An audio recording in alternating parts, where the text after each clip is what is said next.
Hi, folks. For those of you that were absent or just need a recap of how to calculate the pressure it took to pop the corn kernels from yesterday's lab, this video is for you.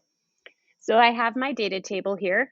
Remember, your numbers will be very different here, but the process for how you calculate the pressure will be the same. So on the back side, it walks you through the calculation. Remember that we are going to be using our PV equals nRT formula to calculate the pressure it took to pop the popcorn kernels. So first thing we need to work on is volume. And in order to calculate the volume of our 16 corn kernels, we used water displacement over here. And so if you do the difference between the final and the initial water, what that's going to give you is the volume of the corn kernels. And so our final answer is 2.5 milliliters. But remember, with the ideal gas law, we need our volume to be in liters because the R constant uses liters. And if we don't switch it, our units will not cancel, and therefore we're going to have incorrect numbers. You can do this in your head if you can move the decimal place appropriately. If you don't remember, do a picket fence. 1,000 milliliters for 1 liter. Your milliliters will cancel, and you divide the two, and you will get 0.0025 liters, and that will be our volume in the problem that we are solving. Now remember, one of the assumptions in the lab was that the volume of the inside of the kernel was water. So when the kernel popped, you are releasing all of that water. And therefore, when you're looking at the initial mass of the flask here, and you compare it to the final mass of the flask after the popping, you're going to notice it should have dropped a little bit. And the reason it dropped is because you have lost water.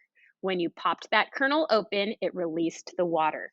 So in order to calculate how many grams of water were lost, you just do the initial mass minus the final mass here, and you're going to get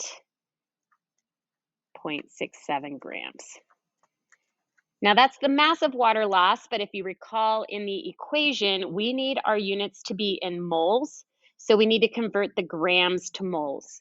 And we haven't covered that topic yet, so we gave you that equivalence here, that 1 mole is equal to 18.02 grams of water. So what I'm going to do is take my 0.67 grams of water, and I'm going to convert that to moles using the 1 mole equals 18.02 grams of water equivalence. My grams will cancel, multiply across the top, divide by the bottom, and with my numbers, I get 0.037 moles. So now I have my N value, and the last value is to calculate the temperature. Now remember that the temperature, we had a second assumption in the lab that the popcorn popped at the boiling point of the oil. And so we gave you that temperature here, 225 Celsius. But remember, we need all of our temperatures to be in Kelvin so that, again, it cancels with our R constant. And so that's going to leave you with 498 Kelvin. And at this point, we have all of our numbers. So if you come down to the bottom here, we are going to just fill in our little data table. We don't know the pressure. That's what we're trying to find. We have our volume from right up above here, 0.0025 liters.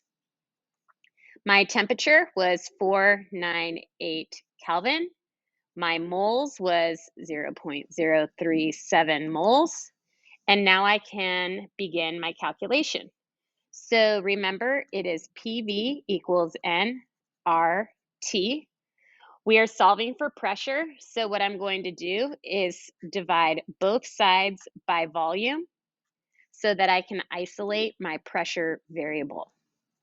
At this point, pressure will be equal to the number of moles times our R value, which is a constant, which you can find on the chemistry reference sheet, and times the temperature, which was 498 Kelvin. Hit your equal sign and then divide by the volume, and that should give you how many kilopascals of pressure it took to pop your corn kernels.